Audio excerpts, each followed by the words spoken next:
Antes de empezar con el video, por favor, suscríbanse a mi canal. Muchas gracias. Capítulo 1. La frase más cruel del mundo.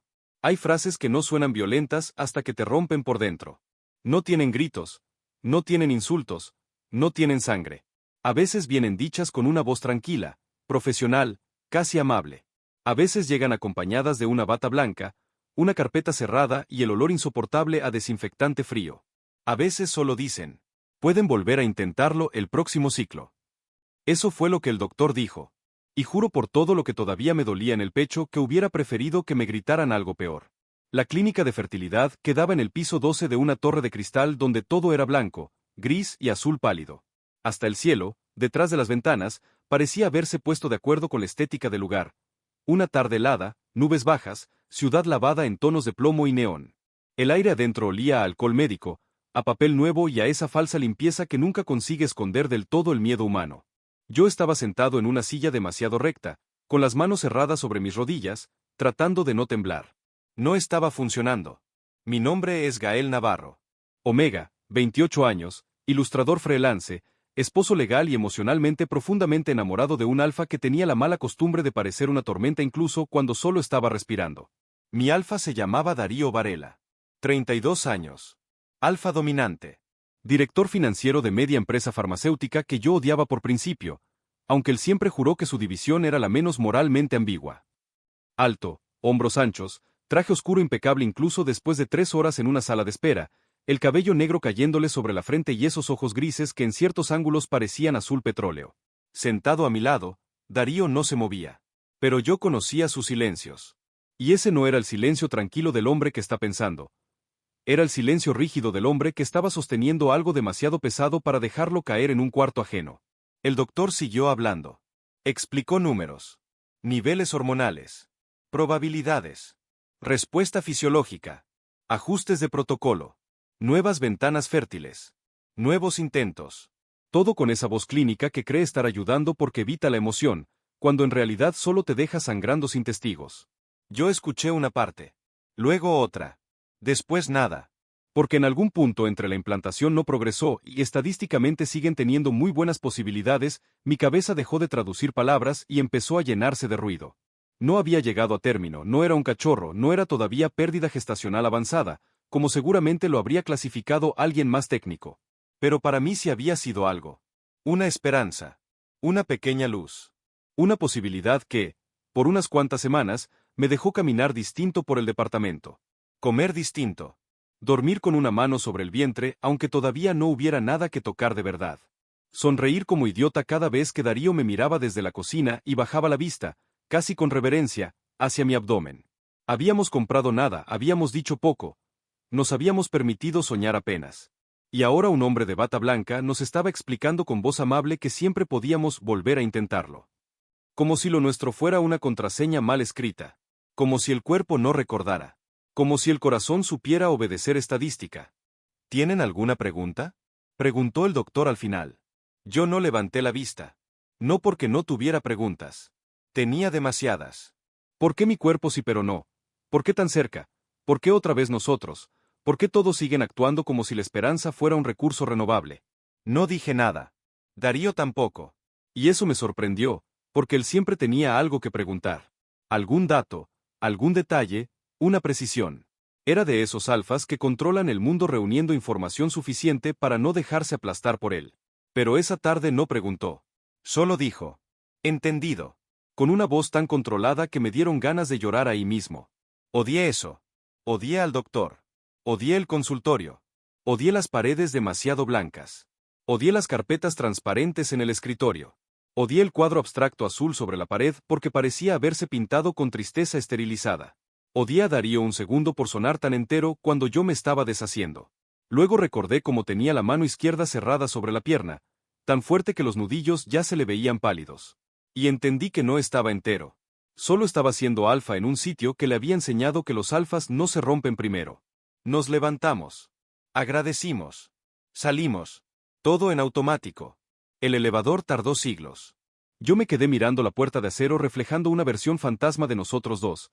Yo más pequeño, encogido dentro del abrigo color carbón, Darío enorme, oscuro, inmóvil a mi lado como una muralla construida a mano. Cuando por fin entramos al elevador, sentí que el mundo se cerró demasiado rápido. Puertas. Espejos. Luz blanca. Silencio. Darío presionó el botón de planta baja y metió las manos en los bolsillos del abrigo, probablemente porque si no lo hacía iba a extenderlas hacia mí. Yo quería que lo hiciera. Yo también lo odiaba por eso. Quería que me abrazara, quería que no me tocara, quería que dijera algo. Quería que no se atreviera a decir la frase equivocada. Así de confusa se vuelve la pena cuando todavía viene caliente. Al salir al estacionamiento subterráneo, el aire olía a concreto húmedo y gasolina. Afuera empezaba a llover. No la lluvia fuerte y limpia que lava el mundo. Esa otra. Delgada. Gris. La que parece hecha solo para poner triste todo lo que toca. Darío abrió la puerta del copiloto para mí. Subí sin hablar. Él rodeó el auto, entró del otro lado y arrancó. No encendió música. No hizo llamada. No me preguntó si estaba bien. Y al principio eso me dolió. Porque toda mi vida me habían enseñado que cuando alguien te ama tiene que decir algo. Consolarte. Repetirte que va a pasar. Construir frases suaves alrededor del hueco. Pero Darío no dijo una sola palabra. Ni una. Y yo todavía no sabía que ese silencio iba a salvarme. Capítulo 2. La ciudad se veía azul y yo ya no sabía cómo regresar a casa. El trayecto de la clínica al departamento duraba normalmente 35 minutos. Ese día se sintió como atravesar otra vida. La lluvia se fue haciendo más espesa conforme avanzábamos por la avenida. La ciudad se desdibujó detrás del parabrisas en franjas de azul, morado y rojo, todo mezclado por el movimiento del limpiador. Los anuncios de neón se estiraban sobre el cristal como heridas luminosas. Yo iba mirando hacia afuera, pero no estaba viendo nada. Sentía el cinturón apretándome el pecho. Sentía el olor de mi propio bloqueador aromático volviéndose insuficiente porque debajo del perfume neutro mi tristeza ya estaba cambiando. Los omegas olemos distinto cuando algo se rompe en serio. Más dulce. Más vulnerable. Más evidente. Lo odiaba. Darío lo sabía. Por supuesto que lo sabía. Conducía con ambas manos firmes sobre el volante y la mandíbula tensa, como si cualquier movimiento extra pudiera quebrarlo. A ratos giraba apenas la climatización hacia mí. O bajaba un poco la velocidad cuando notaba que mis respiraciones se estaban volviendo cortas. No dijo nada. Ni tranquilo. Ni lo volveremos a intentar. Ni todo estará bien. Nada de esas frases vacías que la gente usa para rellenar el terror. Y en algún punto, sin que yo me diera cuenta, empecé a aferrarme a eso. A que no intentara arreglarme. A que no me apurara hacia una versión más funcional de mí mismo. Pasamos por una farmacia en la esquina donde semanas antes habíamos parado por vitaminas prenatales. Pasamos por una tienda de artículos para bebé cuyo escaparate yo había evitado mirar pero igual me ardió. Pasamos por la cafetería donde Darío, muy serio y casi nervioso, me había preguntado una vez si creía demasiado pronto empezar a elegir nombres por si acaso. No habíamos elegido ninguno al final. Nos dio miedo. Nos pareció mala suerte.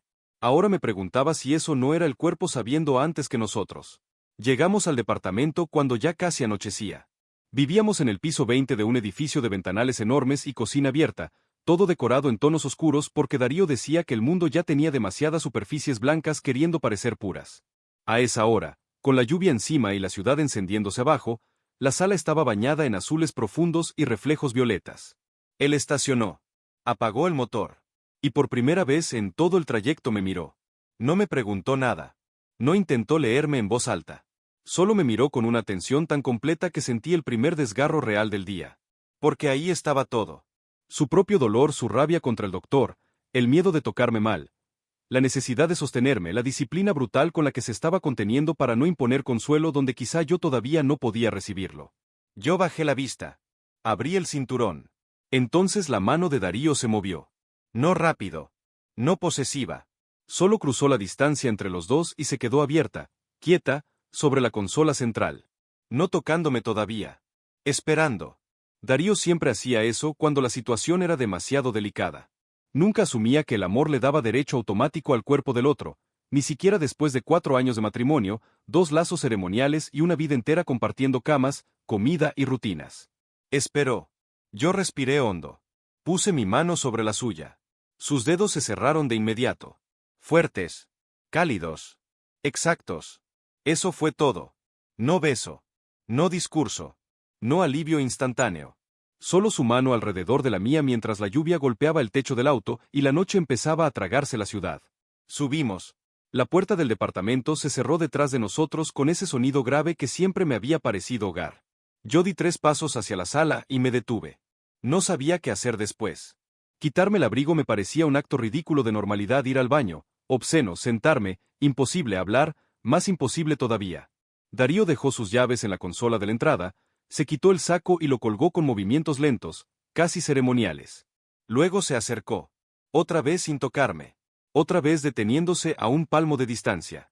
Yo seguía mirando el piso de madera oscura, como si ahí estuviera escrita una salida. Hasta que mi respiración se rompió. No un llanto todavía.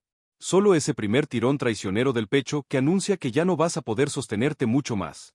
Darío lo escuchó. No sé cómo, porque fue mínimo. Pero lo escuchó. Entonces me rodeó con los brazos. Nada más. Ninguna palabra. Me abrazó como si hubiera estado esperando todo el día el permiso exacto para hacerlo. Un brazo arriba, firme sobre mi espalda. El otro abajo, sosteniéndome la cintura con una seguridad casi reverente. Su pecho contra mi frente. Su mandíbula apoyándose apenas sobre mi cabello.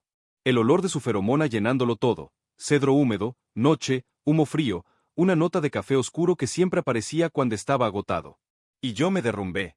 No bonito. No elegante. No como en las películas. Me doblé contra él con una fuerza que me avergonzaría recordar si no fuera porque Darío la recibió completa, sin moverse ni un centímetro. Lloré hasta quedarme sin aire. Lloré por la clínica, por el doctor, por la esperanza mínima que habíamos dejado crecer, por el cuerpo vacío, por mi rabia con el mundo, conmigo, con todo. Darío no habló. Me sostuvo. Solo eso. El reloj de la sala marcaba las 6:12 cuando me abrazó por primera vez. Yo no sabía que las siguientes 6 horas iban a reordenar por completo la forma en que entendía el amor. Capítulo 3. Lo que el silencio de un alfa puede decir. La gente cree que el amor siempre se reconoce por lo que se dice. Yo antes también lo creía. Pensaba que el consuelo tenía forma de frases correctas, de explicaciones, de mano secándote la cara mientras alguien te promete que el dolor va a pasar. Había crecido escuchando a tías, vecinas y omegas mayores hablar del alfa ideal como si fuera un manual de respuestas precisas. El que te calma, el que te asegura, el que te dice exactamente qué escuchar. Darío nunca fue ese alfa. No porque fuera frío. Porque era peligroso cuando sentía demasiado. En público sabía hablar. En juntas, negociaciones, discusiones laborales o pleitos familiares, nadie lo vencía. Tenía una mente afilada y una voz que podía bajar medio salón con 2 frases. Pero en las cosas verdaderamente importantes, en esas donde la carne del corazón va descubierta, Darío se volvía otra clase de criatura. Más cuidadosa, más torpe, más honesta. Como si supiera que cualquier palabra mal puesta podía volverse una herida extra. Por eso se quedó callado. Y yo, entre lágrimas y respiraciones rotas, fui entendiendo poco a poco que no era ausencia. Era respeto. En algún momento mis piernas ya no me sostuvieron bien. Darío, sin soltarme, retrocedió hasta el sofá largo junto al ventanal y se sentó conmigo. No me subió ni me acomodó como a un niño. Solo abrió el espacio suficiente para que yo decidiera. Yo me doblé contra él por pura gravedad. Terminé medio recostado sobre su pecho, una pierna sobre el sillón, la otra tocando la alfombra, mis dedos aferrados a la tela negra de su suéter fino. Él me envolvió otra vez con ambos brazos, ajustó apenas la manta gris que siempre dejábamos en el respaldo, y ahí nos quedamos. La lluvia afuera siguió cayendo. La ciudad debajo del piso 20 se fue encendiendo como un mar de luces azules y violetas. El departamento olía a madera, tela limpia, café viejo de la mañana y Darío. Yo lloraba por intervalos. A veces fuerte, de golpe, como si algo adentro me arrancara una nueva capa, a veces en silencio, apenas con el cuerpo temblando, a veces me quedaba quieto un minuto entero, pensando que ya había terminado, hasta que otra imagen me atravesaba y volvía a empezar. Darío no se movía salvo para lo imprescindible. Su mano subía y bajaba una vez por mi espalda cuando el llanto se ponía demasiado violento. Sus dedos me sostenían la nuca cuando mi respiración se enredaba, a ratos inclinaba la cabeza y dejaba un beso mínimo sobre mi cabello, tan ligero que casi era solo calor. Ni una palabra. Ni una. Y, sin embargo, yo podía escuchar todo lo que estaba diciendo. No te estoy apurando, no te estoy corrigiendo, no estoy tratando de hacer que esto tenga sentido. Estoy aquí. Aquí, aquí. No sé cuánto tiempo pasó antes de que el llanto se diera lo suficiente para dejarme escuchar el resto del mundo otra vez. Quizá 1 hora. Quizá más. Afuera ya era completamente de noche. Los edificios de enfrente parecían espejos negros salpicados de luz. El reflejo de nosotros en el ventanal mostraba una silueta grande y oscura sosteniendo otra más pequeña, como si ambas hubieran sido hechas para encajar así. Yo seguía sin mirar a Darío a la cara. Me daba miedo encontrar en sus ojos la misma compasión insoportable que veía en el doctor. O peor, lástima. Pero Darío no sabe mirar con lástima. Cuando por fin levanté la cabeza, lo encontré observando la lluvia. No por evasión. Por cuidado. Como si supiera que verme llorar ya era suficientemente íntimo y no quisiera hacerlo más expuesto de lo necesario. Su perfil en la luz azul del ventanal era casi cruelmente hermoso. Nariz recta, pestañas oscuras, barba apenas marcada del final del día, mandíbula tensa. Sin embargo, lo que me apretó el pecho no fue eso. Fue notar que sus ojos también estaban rojos. Darío sintió mi mirada y giró apenas hacia mí. Seguimos sin hablar. Yo alargué una mano y le toqué la mejilla. Muy despacio. Como si también tuviera miedo de romperlo. Él cerró los ojos un segundo y apoyó apenas el rostro contra mi palma. Eso fue lo más cerca que estuvo de pedir consuelo para sí mismo. Y entendí, con una claridad brutal, que esas 6 horas no eran solo un alfa sosteniendo a su omega. Éramos 2 hombres en duelo, intentando no dejar que el otro se cayera más hondo. A las 8:30, mi estómago hizo un ruido pequeño y humillante. Normalmente me habría dado vergüenza. En ese momento solo quería desaparecer. Darío abrió los ojos, soltó el aire por la nariz, y sin decir nada, se levantó con mucho cuidado para no desacomodarme bruscamente. Yo tardé un segundo en comprender que iba a la cocina. Me envolví con la manta y lo observé desde el sofá. Encendió solo las luces bajas. Nada de iluminación blanca. Nada agresivo. Se movió por la cocina con la precisión tranquila que usa cuando cocina para mí después del celo o de una migraña fuerte. Agua caliente, caldo, pan tostado, algo salado pero suave, té sin demasiado aroma para no cargarme más la garganta. Lo trajo en una bandeja. La dejó sobre la mesa de centro. Se sentó otra vez a mi lado. Esperó. Yo tomé la taza de caldo con ambas manos. Bebí un poco. Estaba exacto. Lo suficientemente tibio para pasar sin quemar, lo suficientemente salado para devolverme algo al cuerpo. Quise agradecerle. No pude.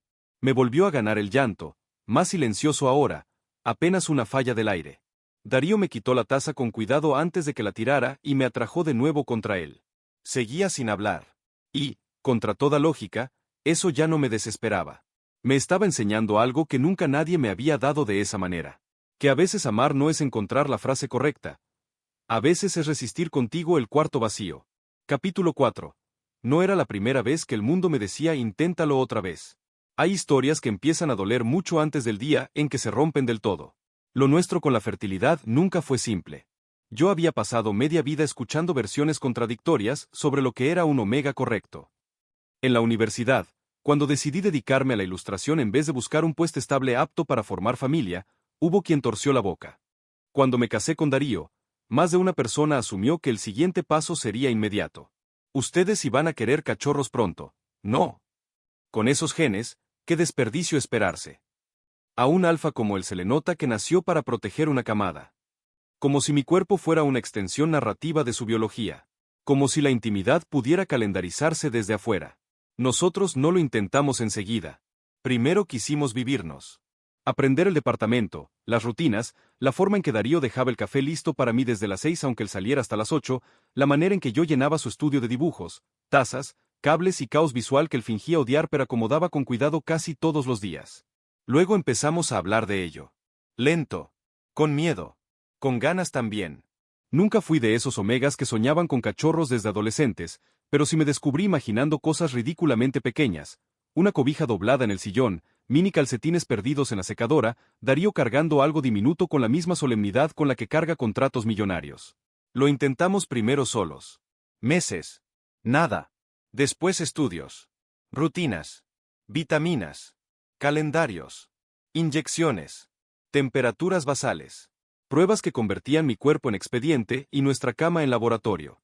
La primera vez que el resultado salió negativo, lloré un rato y seguí. La segunda, me quedé 2 días sin tocar mis materiales de dibujo. La tercera, empecé a odiar la frase no pierdan la esperanza con una violencia casi física. La cuarta vez sí hubo respuesta. Pequeña. Insegura. Pero hubo. Y eso fue suficiente para que el mundo cambiara de color durante unas cuantas semanas. Darío no quiso hacerse ilusiones.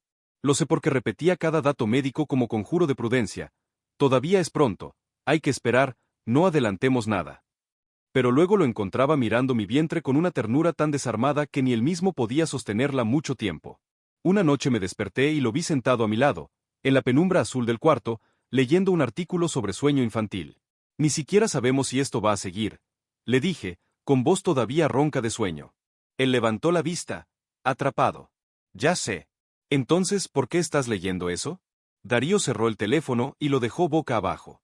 Porque sí, dijo, y luego negó con la cabeza, como si no quisiera terminar la frase. Me acerqué hacia él. Sí. ¿Qué? Me miró con una vulnerabilidad tan rara en su rostro que hasta hoy la siento. Porque sí, quiero ser bueno en eso también. Eso me quebró de una forma dulce. Lo besé. Nos reímos bajito. Hicimos promesas mínimas que no sonaban a promesa. No comprar nada todavía, no decirle a nadie, no elegir nombres hasta pasar ciertas semanas. Parecía prudencia. Quizá también era miedo. Cuando el dolor empezó, fue poco. Insuficiente para asustarme de inmediato. Los omegas aprendemos a desconfiar de nuestro propio cuerpo desde demasiado pronto. Siempre algo duele, cambia, tira, avisa. Intenté no obsesionarme. Esperé unas horas. Luego otras. La clínica dijo que fuéramos. Y ahora ahí estábamos, sentados en nuestro sofá, bajo la luz azul de la ciudad, con el eco del doctor todavía pegado a la piel como si fuera contaminación. Pueden volver a intentarlo. Había escuchado alguna versión de esa frase demasiadas veces en mi vida. Cuando mi primer celo fuerte me dejó internado 2 días. Ya aprenderás a manejarlo, inténtalo otra vez. Cuando me rechazaron de un estudio importante porque tu estilo es muy emocional, ajusta portafolio e inténtalo otra vez. Cuando la familia de Darío, al principio, dudó de si yo era una pareja estable para un alfa de su línea. Demuestra constancia y ya verán, inténtalo otra vez. Siempre otra vez. Siempre una nueva oportunidad vendida como consuelo.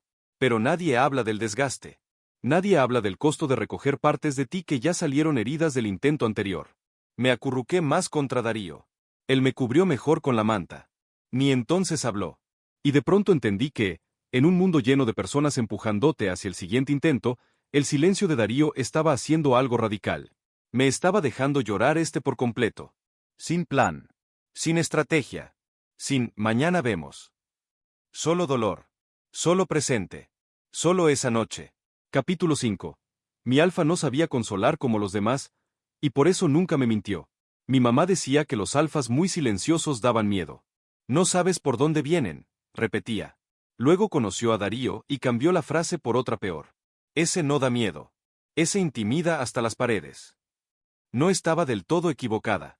Darío medía 1,92, tenía voz grave, olor de bosque mojado y esa cualidad horrible de los hombres demasiado contenidos. Cuando se enojan no levantan el tono, lo bajan. La primera vez que lo llevó a comer a casa de mis padres, mi tío casi se atragantó intentando demostrar dominancia absurda en la mesa y Darío lo puso en su lugar con una sola mirada. Mi primo menor dijo después que el esposo de Gael parece villano elegante de película. Y, sin embargo, el hombre que me sostenía en ese sofá tenía más cuidado conmigo del que casi nadie me había tenido jamás. Darío nunca me mentía por consuelo. Si le preguntaba, ¿voy a estar bien?, en plena crisis de ansiedad, no me decía claro porque sí.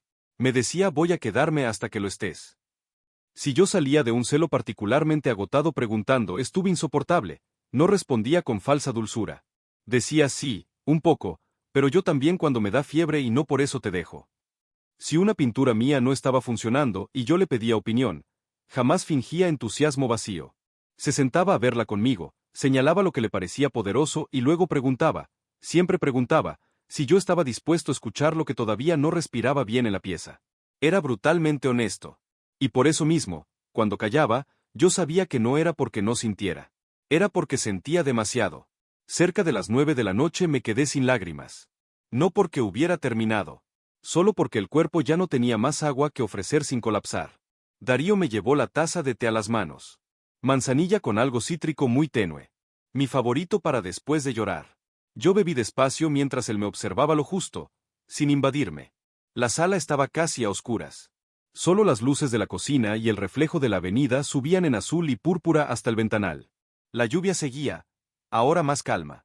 A lo lejos un trueno vibró apenas, sordo, como si la ciudad también tuviera el pecho cansado. Yo dejé la taza. Miré mis manos. Estaban hinchadas de apretarme demasiado. Darío estiró la suya. Abierta. Sin exigencia. La tomé. Entonces sí habló. No mucho. Una sola frase. No voy a decirte que lo superes rápido. La voz me raspó por dentro. Porque no sonó bonita. Sonó cansada. Rota. Verdadera. Me giré a verlo. Él tenía la mirada fija en nuestros dedos entrelazados. No puedo con la gente que hace eso, dijo después de unos segundos. Que corre a la siguiente solución porque no soporta ver el duelo de alguien más. Lo escuché respirando hondo, como si incluso decir eso ya le costara. Si quieres volver a intentarlo algún día, bien. Si no quieres, también. Si quieres odiar todo estos 6 meses, un año, lo que sea, bien. Solo, se interrumpió, tragó saliva, solo no dejes que nadie te haga sentir insuficiente por dolerte. Tuve que apartar la mirada. Se me estaban llenando otra vez los ojos. Incluyéndote a ti, murmuró. Y ahí estuvo la otra verdad. Porque sí. Yo ya había empezado a fallarme primero. Eso hacemos muchos omegas cuando algo relacionado con reproducción sale mal, convertir el cuerpo en juicio. En enemistad. En objeto sospechoso. No pensé tuvimos mala suerte. Pensé mi cuerpo no sostuvo. Y aunque nadie me lo había dicho en voz alta, el mundo entero está armado para ayudarte a llegar solo a esa conclusión. Me cubrí los ojos con una mano. Darío la apartó despacio. No, dijo. Solo eso.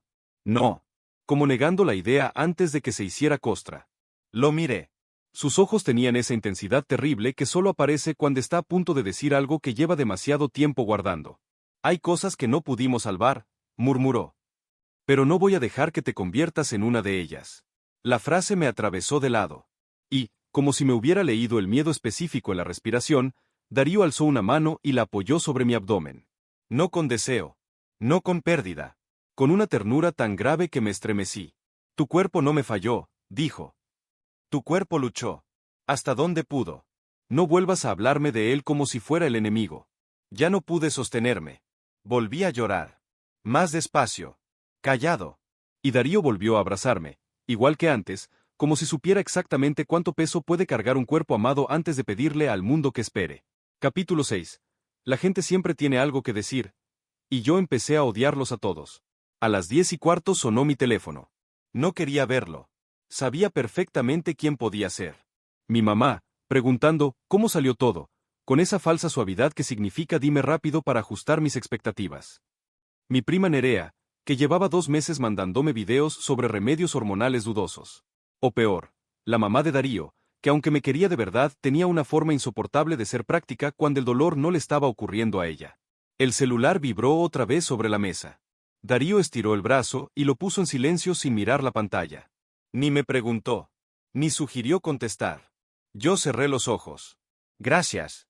Él asintió apenas. 15 minutos después vibró el suyo. Lo vi iluminarse con el nombre de mamá. Él tampoco contestó. Apagó la pantalla. Siguió ahí. Eso también importó más de lo que puedo explicar. Porque la gente siempre encuentra una forma de entrar al duelo ajeno con sus propios marcos. Preguntan para tranquilizarse, no para sostenerte. Te ofrecen soluciones para no tener que sentarse contigo en la parte sin arreglo. Quieren saber si sigues teniendo esperanza, como si la esperanza fuera la única respuesta decente ante la pérdida. Yo no tenía esperanza esa noche. Tenía vacío. Tenía rabia. Tenía cansancio. Tenía el deseo muy poco noble de que el mundo entero se callara. Poco antes de las 11, Darío se levantó otra vez. Pensé que iba al baño o por más agua. En cambio, lo vi tomar ambos teléfonos y desaparecer unos minutos hacia el estudio. Cuando volvió, se sentó a mi lado y apoyó mi celular boca abajo sobre la mesa. No pregunté qué había hecho. Lo supe después. Había escrito él mismo a nuestras familias y a 2 amigos cercanos. Hoy no vamos a recibir llamadas ni visitas. Gael necesita silencio. Yo también. Cuando haya algo que decir, lo diremos nosotros. Tan seco. Tan Darío. Tan perfecto. No sabes cuánto amor hay en un hombre que le cierra la puerta al ruido del mundo para darte espacio limpio donde dolerte. Me recargué otra vez en su hombro. Él pasó una mano por mi cabello. Ya llevábamos horas así, y aún así su cuerpo seguía exactamente atento. Si yo cambiaba un poco de postura, él se ajustaba. Si un escalofrío me cruzaba, buscaba la manta mejor. Si mi respiración se trababa, su pecho se volvía más estable debajo de mi mejilla, como si quisiera prestarme ritmo. En algún punto de la noche empecé a notar su propio agotamiento físico.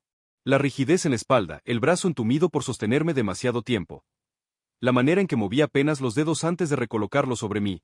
La tensión en la mandíbula cada vez que pensaba que yo no lo veía. «Te estás lastimando el hombro», murmuré. Era verdad. Lo conocía lo suficiente para saber cuándo se estaba forzando. Darío negó con la cabeza. «No importa». «Sí importa». No respondió. Lo miré. «Darío». Entonces sí giró un poco hacia mí. «Si te suelto, voy a pensar», dijo. La sinceridad me dejó inmóvil. Claro. Claro que esa era la razón. Si seguía sosteniéndome, todavía estaba haciendo algo. Si se separaba, empezaba su propia caída. Alargué la mano y le toqué el cuello. Bajo la piel le latía el pulso demasiado rápido. «Puedes pensar aquí», susurré. Él soltó una respiración breve, casi una risa sin humor. «No es recomendable». «¿Por qué?». Me observó unos segundos. «Porque si empiezo, voy a odiarme por no haber exigido más estudios antes. Por no haberte visto el dolor venir. Por haberte dejado escuchar esa frase del doctor sin romperle el escritorio en la cara». Eso me sorprendió. Nunca se me habría ocurrido culparlo a él. «No fue tu culpa». Darío bajó la mirada. «Ya sé. No cambia nada». Ahí entendí otra cosa horrible del dolor compartido. Incluso cuando sabes que la culpa no es racional, el cuerpo la fabrica de todos modos, solo para tener a que hincarle los dientes. Me enderecé un poco y le acomodé el brazo para que descansara mejor. Él se dejó hacer. Siempre era un acto íntimo raro tocar a Darío cuando estaba vulnerable. No porque se apartara, sino porque ese hombre gigantesco, diseñado socialmente para dominar cuartos y resolver problemas, se volvía extrañamente manso cuando yo lo cuidaba de vuelta. «No necesitas castigo», le dije. Sus ojos grises se clavaron en los míos. No me contestó, pero acercó mi mano a su boca y dejó un beso lento en mis nudillos. Otro lenguaje. Otra forma de hablar sin hablar. Y así pasamos otra hora. Con el mundo afuera apagado. Con los teléfonos mudos. Con el dolor todavía inmenso, sí, pero ya no contaminado por las frases de nadie más. Solo nuestro. Solo real. Capítulo 7. Hubo un momento en que quise decirle, dejemos de intentarlo todo. Poco después de medianoche la lluvia cesó. La ciudad quedó brillante y húmeda, como si alguien la hubiera sumergido en tinta azul y luego la hubiera dejado escurrir bajo las lámparas. El silencio se hizo más grande adentro del departamento. Yo llevaba tantas horas entre los brazos de Darío que ya podía reconocer cosas absurdamente pequeñas, cuando su respiración cambiaba porque estaba pensando, cuando apretaba la mandíbula porque iba a decir algo y se contenía, cuando su pulgar rozaba mi costado solo para comprobar que seguía ahí. Supongo que el cuerpo se acostumbra rápido a la presencia cuando la presencia es correcta. Yo seguía destruido. No voy a romantizarlo. No hubo punto en que me sentí mejor. Hubo punto en que dejé de romperme tan fuerte por minuto. Es distinto. En ese espacio entre el colapso y el agotamiento, lo pensé. La frase completa se formó sola dentro de mi cabeza. No quiero volver a intentarlo. No solo con tratamientos. Con nada. No quería volver a contar días. No quería volver a sentir mi cuerpo como proyecto. No quería volver a hacer del deseo una agenda. No quería volver a sentarme frente a otro médico mientras alguien me explicaba probabilidades. No quería. Y eso me dio miedo. Porque parte de mí sí seguía queriendo un futuro que incluyera un cachorro. Y otra parte, la que sangraba más fuerte esa noche, quería arrancar la idea entera de raíz para no tener que vivir otro consultorio igual. Levanté apenas la cabeza del pecho de Darío. ¿Puedo decir algo horrible?, pregunté con voz rota. Él me miró. Asintió. Ni un segundo de juicio. Quizá ya no quiero intentar otra vez. La frase salió y se quedó flotando en la sala como si tuviera peso propio. Yo esperaba sorpresa. O tristeza. O al menos ese pequeño endurecimiento que a veces aparece cuando dices en voz alta algo que el otro todavía no está listo para tocar. Darío no hizo nada de eso. Solo bajó la mano hasta entrelazar sus dedos con los míos. Está bien, dijo. Así. Nada más. Me quedé inmóvil. ¿Eso es todo?, pregunté. Sí. ¿No vas a decir que lo pensemos mejor? No esta noche. ¿Y mañana? Sus ojos se sostuvieron en los míos con una calma tan grave que casi dolía. Mañana seguiremos vivos. Y veremos. Pero no voy a pelear contigo por una decisión nacida del dolor mientras todavía te está pasando encima. Cerré los ojos. El alivio vino acompañado de culpa. Tal vez solo lo digo porque estoy roto. Probablemente, respondió con brutal honestidad. Y aún así tienes derecho a decirlo. Solté una risa pequeña, destruida. A veces eres insoportablemente sensato. Y tú insoportablemente cruel con tu propio cuerpo. Ya me regañaste por eso. Puedo hacerlo otra vez. Ese pequeño roce de normalidad casi me mata. Porque ahí seguía él. No el alfa heroico, no el esposo perfecto, solo Darío, mi Darío serio, cansado, feroz, cuidándome lo suficiente como para no imponerme ni esperanza ni decisión. Me acomodé otra vez contra él. Pasaron unos minutos. Luego hablé de nuevo, sin pensar demasiado. ¿Tú querías mucho esto? Darío tardó más en responder. Sí. Lo dijo sin dramatismo. Por eso dolió más. Pero te quiero más a ti. Me quedé quieto. No era la primera vez que me decía algo parecido, pero esa noche la frase tenía otro peso. No sonaba a consuelo, sonaba a jerarquía real. No, esto también importa. No saldrá de otra manera. Sino, si tengo que elegir entre un sueño y tú, no hay elección. Tragué saliva. Tenía miedo de decepcionarte. Admití. Su cuerpo entero se tensó. No vuelvas a decir eso. Darío. No. Escúchame bien. Su voz seguía baja, pero ahora tenía filo. No dirigido contra mí. Contra la idea. Nunca vuelvas a ponerme del lado de quienes te miden por lo que tu cuerpo puede o no puede sostener. Nunca. Sentí el temblor subir otra vez. No te estoy midiendo, murmuré. Te estaba sacrificando en mi nombre. Tenía razón. Odié que la tuviera. Y, por alguna razón, que me viera tan claro en medio del desastre me dio una clase extraña de paz. No porque resolviera nada. Porque me quitaba del pecho la obligación de seguir siendo funcional incluso para ser amado. Capítulo 8. Las horas más largas de mi vida fueron también las más tiernas. A la 1 de la mañana pensé que ya no podía sentir nada nuevo. Error. El dolor cambia de forma cuando lo sostienen bien. No se hace pequeño, se hace habitable por ratos. Darío se levantó para apagar las pocas luces que seguían prendidas y dejó solo la lámpara baja del rincón, una de vidrio ahumado que teñía la sala de azul profundo.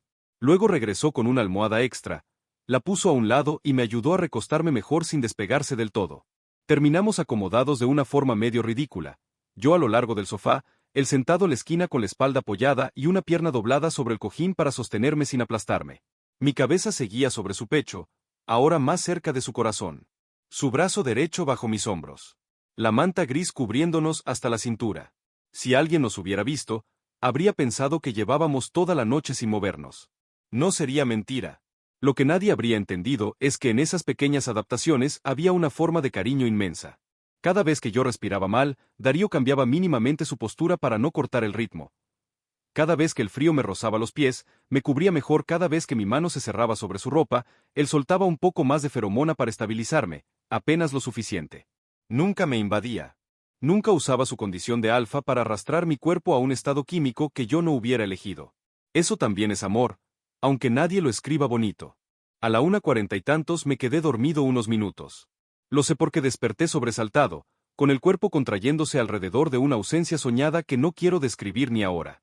Darío ya me estaba sujetando antes de que el pánico terminara de instalarse. No preguntó qué soñé. Solo me sostuvo más fuerte hasta que dejé de temblar. Su corazón estaba acelerado. Yo podía oírlo clarísimo bajo la tela del suéter. Firme, constante, demasiado vivo en contraste con todo lo que habíamos perdido ese día. Perdón, murmuré por inercia. Su mano subió a mi nuca. Negó en silencio. No más disculpas. Otra cosa que me estaba enseñando. A las 2:15 me dio agua. A las 2:30 volvió a la cocina por pañuelos porque yo ya había dejado una pequeña montaña húmeda junto al brazo del sofá. A las 3 me cargó, literalmente me cargó, hasta el baño porque mis piernas no querían cooperar y yo, todavía orgulloso a pesar del infierno, intenté decirle que podía solo. Darío me miró con esa clase de cansancio que solo aparece cuando amas demasiado y respondió. Hoy no. No fue una orden. Fue permiso. Me sentó en la tapa cerrada del inodoro mientras buscaba una toalla tibia para mi cara. Me limpió con el mismo cuidado con el que yo limpiaba sus nudillos cuando llegaba herido de entrenar. No había erotismo ni humillación en ello. Solo intimidad limpia. Matrimonio. La clase de cercanía que solo se construye viviendo suficientes inviernos al lado del otro. Cuando volvimos a la sala, la noche ya parecía suspendida fuera del tiempo. La ciudad abajo se había calmado. Menos autos. Menos ruido. Más reflejo. Más azul. Yo ya no lloraba seguido, pero seguía doliendo igual, solo que más profundo. Como si el dolor hubiera dejado de golpear la superficie y se hubiera ido a instalar donde el lenguaje ya no llega. Fue ahí cuando me permití tocar a Darío mejor. No por necesidad desesperada. Por gratitud. Le subí la mano por el cuello, la mandíbula, La mejilla. Tenía la barba áspera. La piel tibia. Los músculos del rostro tensos del esfuerzo por no deshacerse. ¿Desde cuándo no te mueves? Pregunté. Él miró el reloj de pared y luego a mí. No sé. Mentía. Claro que sabía. Darío siempre sabía.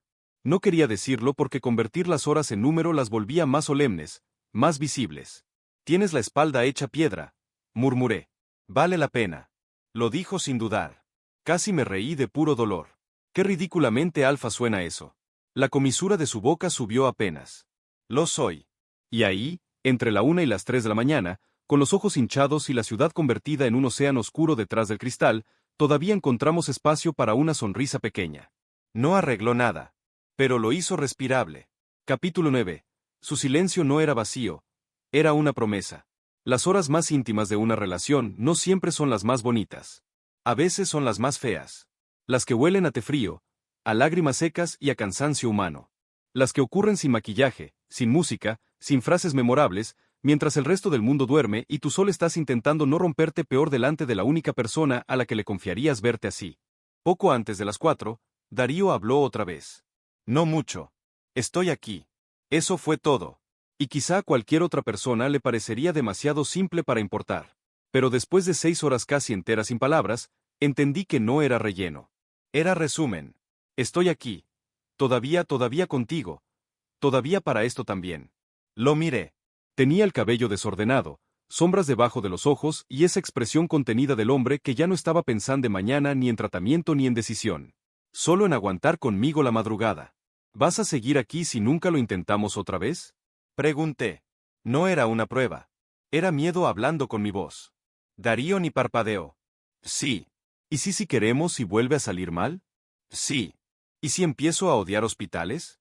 ¿Y si no quiero volver a ver un consultorio en meses?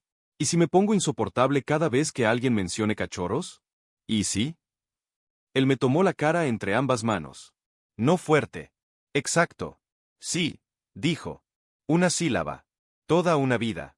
Se inclinó y apoyó su frente en la mía. No estoy casado con el resultado, Gael. Estoy casado contigo.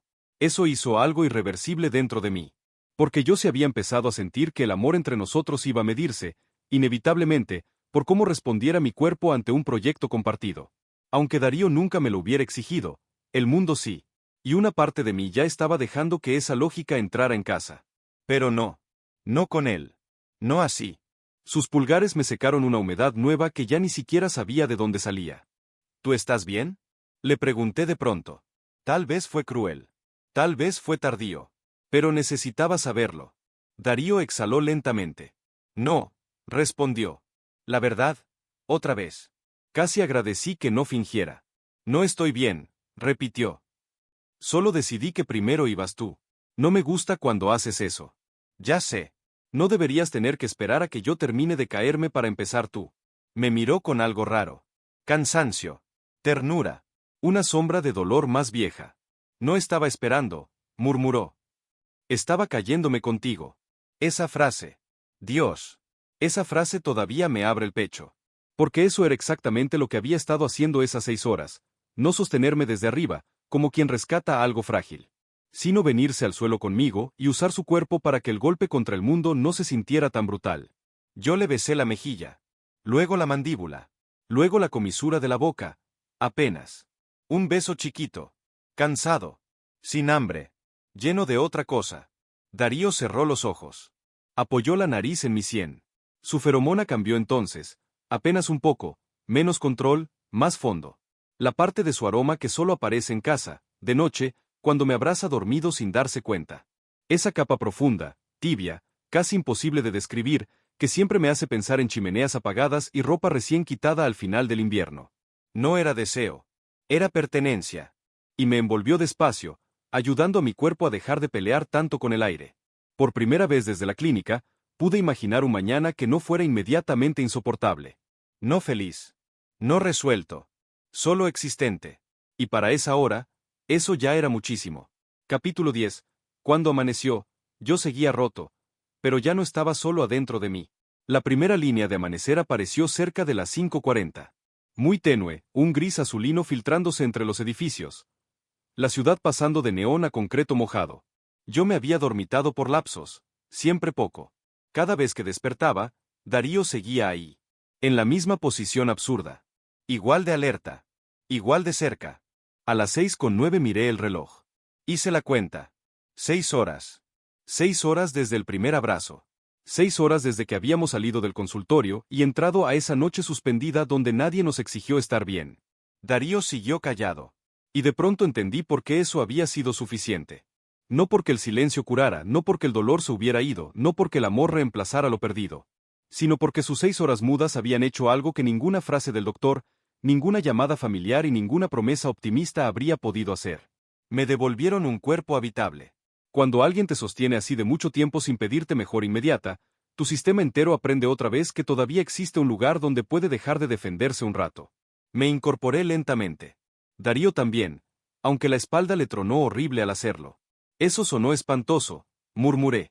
Él soltó una respiración que quizá fue una risa. Estoy bien. Mentiroso. Moderadamente funcional. Más honesto.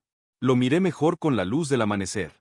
Tenía la ropa arrugada, el cabello hecho un desastre, los ojos rojos y una marca de almohada ridícula en una mejilla por la forma imposible en que había quedado apoyado en el respaldo del sofá.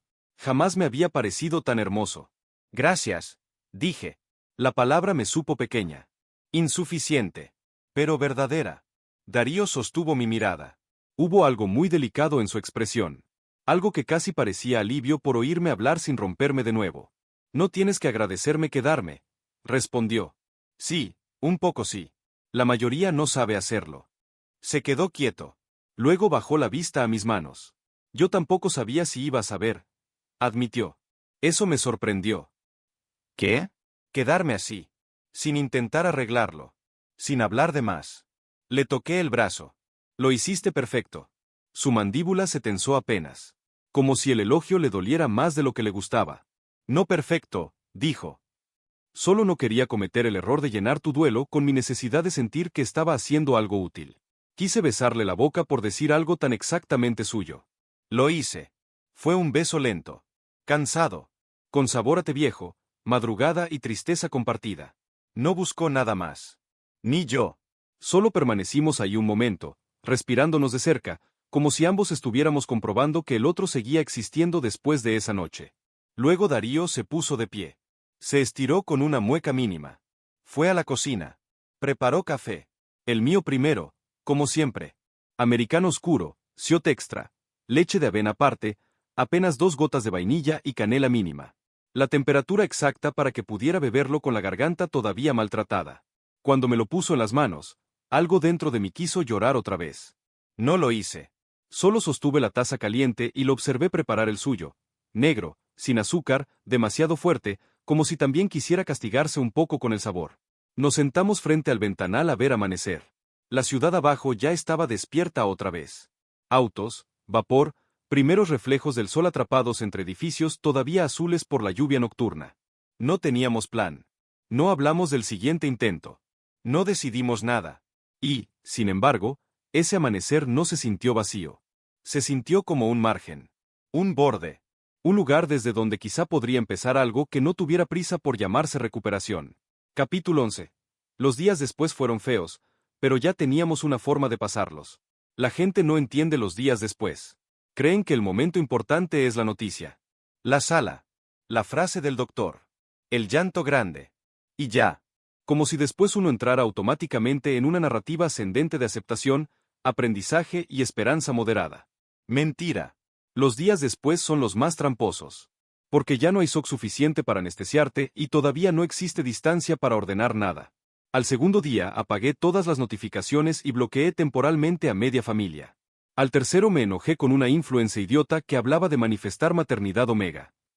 Al cuarto me puse a llorar porque Darío, por costumbre, había acomodado una de mis vitaminas junto al desayuno y tardé 2 segundos en recordar porque ya no tocaba tomarla. Ese fue uno de los peores. Lo encontré en la cocina, todavía en camisa, revisando correos en la tableta mientras el pan se tostaba. Yo vi la cápsula junto al plato y me quedé inmóvil. Darío alzó la vista. Siguió la dirección de mis ojos. Entendió de inmediato. No se apresuró a quitarla como si esconder el objeto borrara el golpe. No dijo perdón, se me fue. Solo dejó la tableta, se acercó y me sostuvo la mirada. ¿Quieres que la quite yo o la quitas tú? Preguntó. La delicadeza de esa pregunta me partió. Porque otra vez me estaba devolviendo a agencia donde el dolor tiende a quitártela. ¿Tú?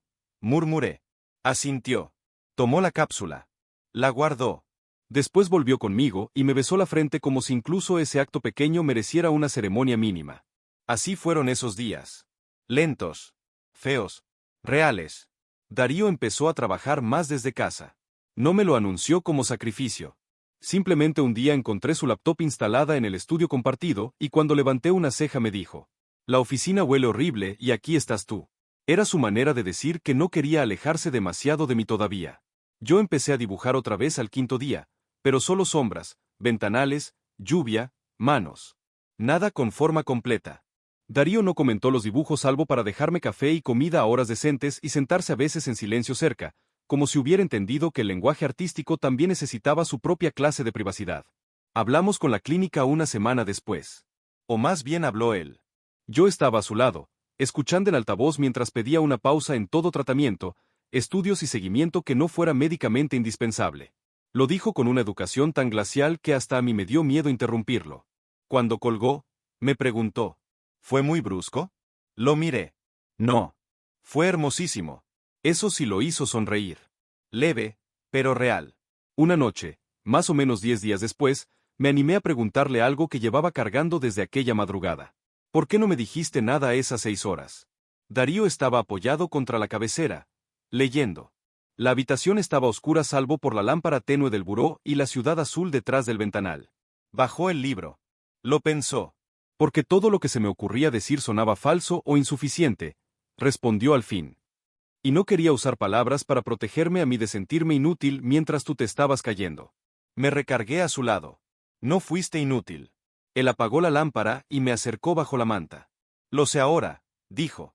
Sentí su pecho moverse en una respiración larga. Pero en ese momento, continuó, en ese momento entendí que había dolores donde lo más honesto que podía ofrecerte no era una solución ni una frase. Era peso. Presencia. Tiempo. Peso. Presencia. Tiempo. Lo repetí mentalmente varias veces.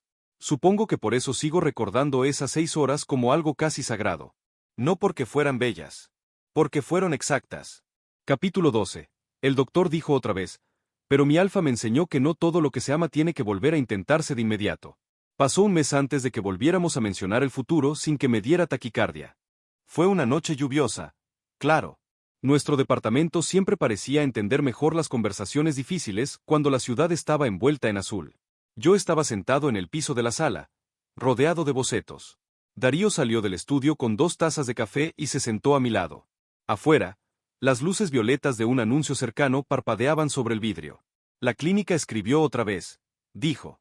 Mi cuerpo se tensó por reflejo. Él lo notó. Dejó la taza en el suelo antes de tocarme el hombro. No para presionar. Solo para saber si queremos reprogramar. Me quedé en silencio. Todavía me dolía. Menos salvajemente. Más hondo. Pero ya no como cuchillo. Más como una cicatriz reciente que sigue recordando el clima. No sé, admití. Darío asintió. No añadió nada. Esperó. Y entendí que esa era la otra cosa que me había regalado esa noche de 6 horas. Un ritmo distinto.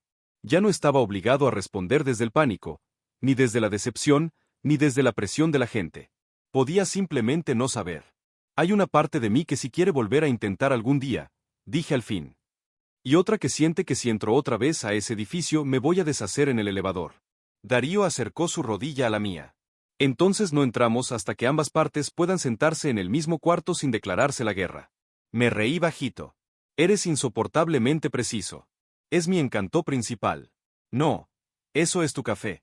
La comisura de su boca subió. Nos quedamos un momento viendo la lluvia. Luego hablé de nuevo. ¿Y si al final decidimos no hacerlo nunca? Darío giró hacia mí. Los años compartidos te enseñan a reconocer cuando alguien va a responder como persona y no como idea. Ese era uno de esos momentos. Entonces construimos otra vida, dijo. Igual de nuestra. Igual de llena. Igual de real. ¿No te dolería? Sí. No dudó. Pero el dolor no invalida la decisión. Tragué saliva. ¿Y si un día sí tenemos la fuerza y vuelve a pasar algo así? Tomó mi mano. La besó una vez, lento, sobre los nudillos. Entonces vuelvo a sostenerte las horas que hagan falta, respondió. 6, 12, las que sean. No porque eso arregle lo perdido, sino porque ya sé que contigo a veces lo suficiente es no soltar. Ahí fue. Ahí entendí del todo por qué esa noche me salvó. No porque me prometiera un final feliz. No porque me jurara que esta vez sí, no porque me vendiera esperanza en cuotas. Sino porque, en el peor día, cuando el mundo entero se apresuró a ofrecernos otro intento, mi alfa eligió otra cosa.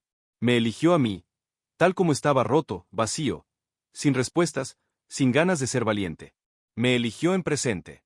Y a veces eso basta para que el cuerpo vuelva a querer vivir dentro de sí mismo. Esa noche me acerqué a besarlo. Lento. Con toda la ternura cansada que aún nos quedaba. Darío me recibió con la misma calma firme de siempre, una mano en mi nuca y la otra rodeándome la cintura, como si no hubiera pasado un solo día desde aquel abrazo interminable en el sofá. Cuando nos separamos, apoyó la frente en la mía. ¿Sabes qué pensé cuando el doctor dijo otra vez? Preguntó. Negué con la cabeza. Su voz bajó hasta volverse casi un murmullo. Pensé que si te decía una sola palabra equivocada, te ibas a quedar solo dentro del dolor. Así que decidí no arriesgarme. Me reí entre emoción y tristeza. Qué manera tan absurda y exacta de amarme. Es la única que tengo. Mentira. Tienes muchas. Sus ojos grises se suavizaron. Entonces te quedas con todas. Afuera, la lluvia siguió cayendo sobre la ciudad azul. Adentro, yo me acomodé contra su pecho, escuchando el latido firme que una vez me sostuvo 6 horas seguidas sin pedirme nada a cambio. Y por primera vez desde la clínica, no pensé en volver a intentar. Pensé en esto. En el sofá oscuro, en la luz violeta del ventanal, en el olor a café, en las manos grandes de Darío rodeándome con ese cuidado feroz. En la manera en que un hombre puede amarte tanto que decide callarse antes que mentirte bonito. Y entendí algo que nadie me había enseñado jamás. A veces el amor de verdad no llega diciendo todo va a salir bien. A veces llega, se sienta contigo en el suelo de la noche, te abraza durante 6 horas sin hablar, y eso, extrañamente, milagrosamente, termina siendo suficiente.